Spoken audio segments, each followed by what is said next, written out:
Picture it. Boulder, Colorado, 1975.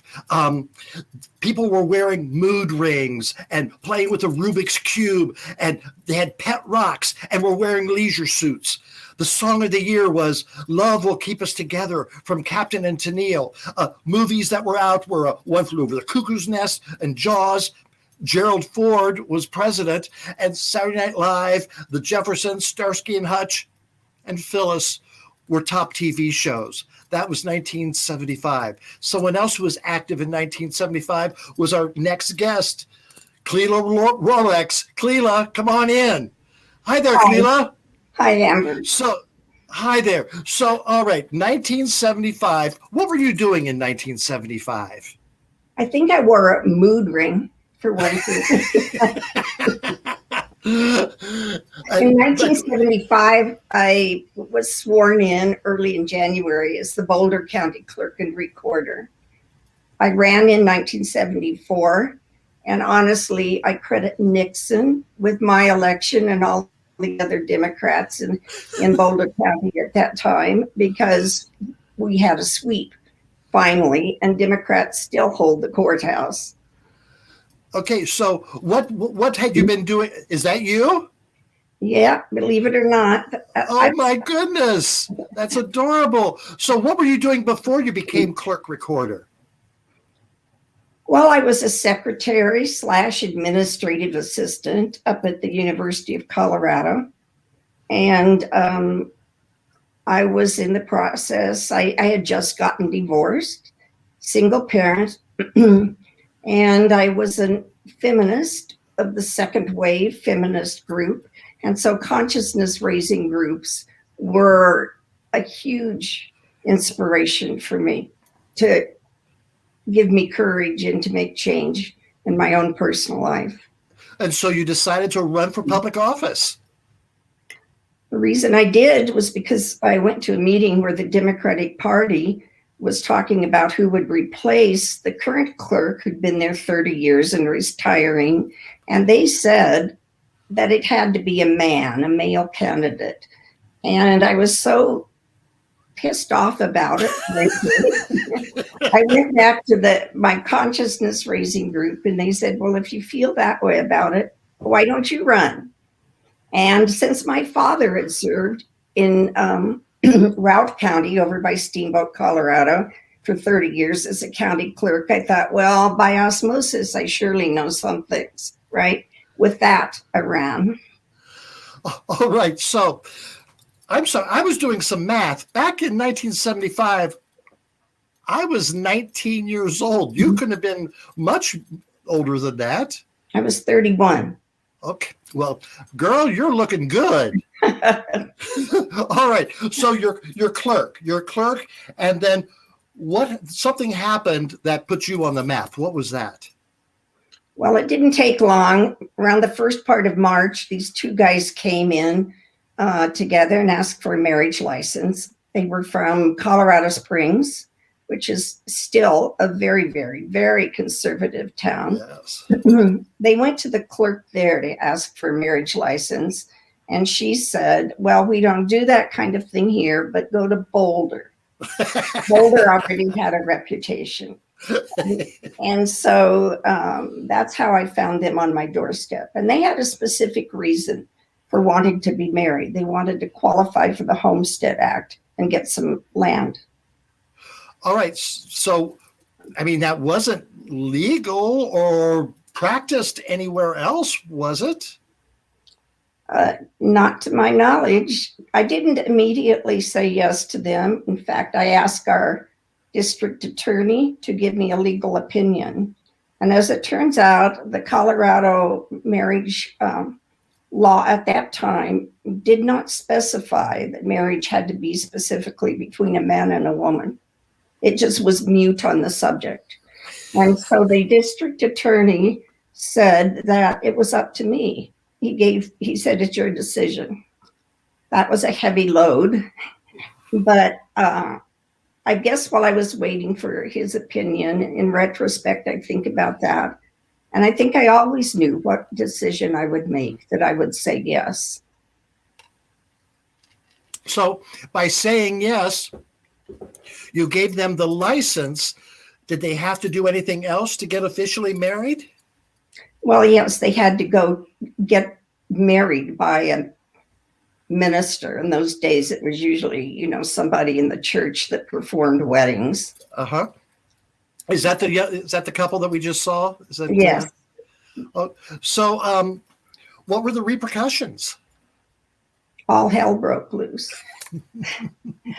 I think about how I would have probably not survived it if social media had been a factor in those days. I got plenty of hate mail as it was, hate calls.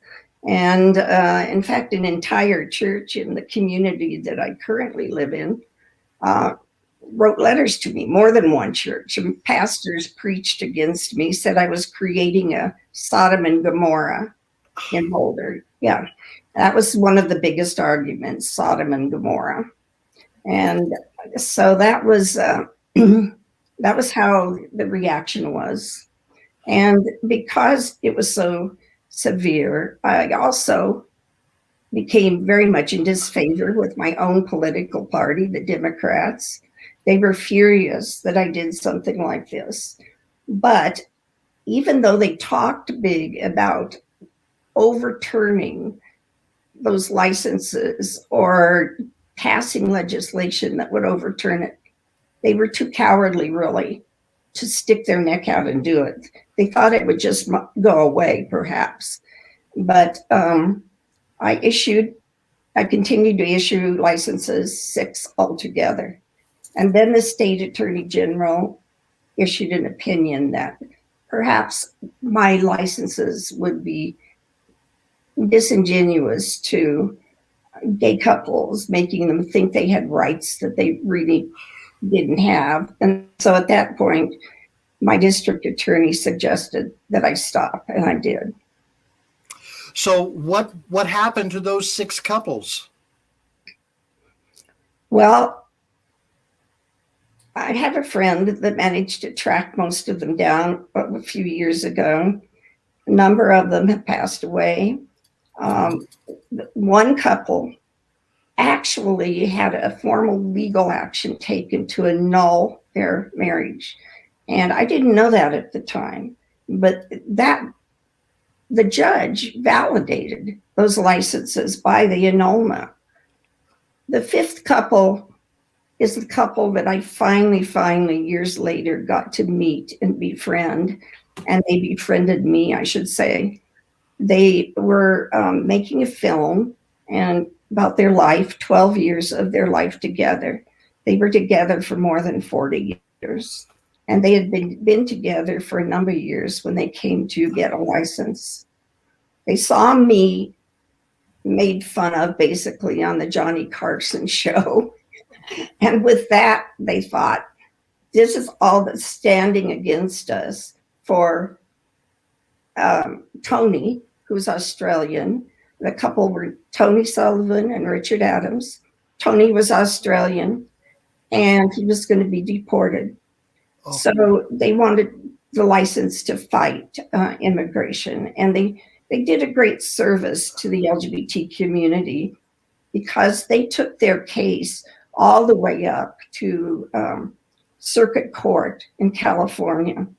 And of course, they were denied. Tony was deported by none other than Judge Kennedy, who later became Justice Kennedy in the Supreme Court. And as you know, in 2015, when the court ruled for same-gender marriage, Justice Kennedy was a yes vote.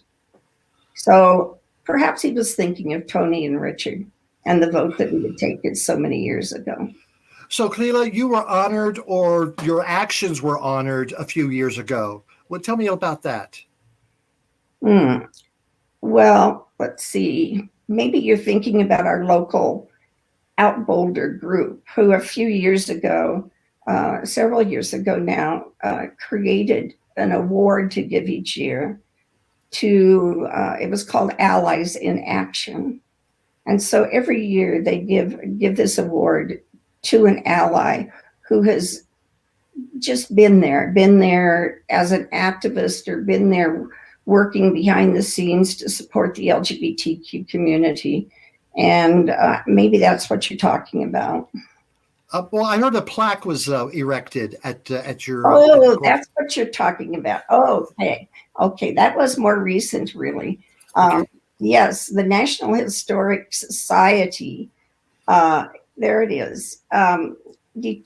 Gave the old courthouse where my office was positioned National Historic designation based on those marriage licenses.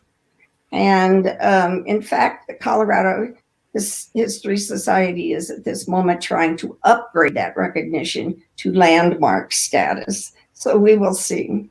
But the plaque was created by the Boulder County Commissioners. And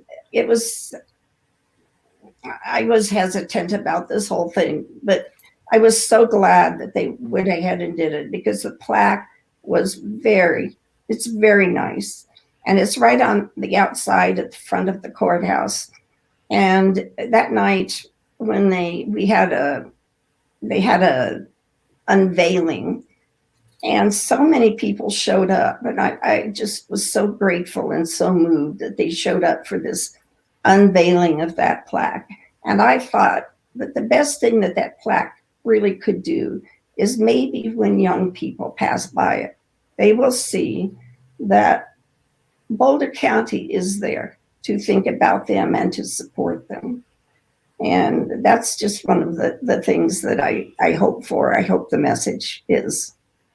Clela, my friends will find this hard to believe, but I'm almost speechless. I just love you, love your story. Thank you. So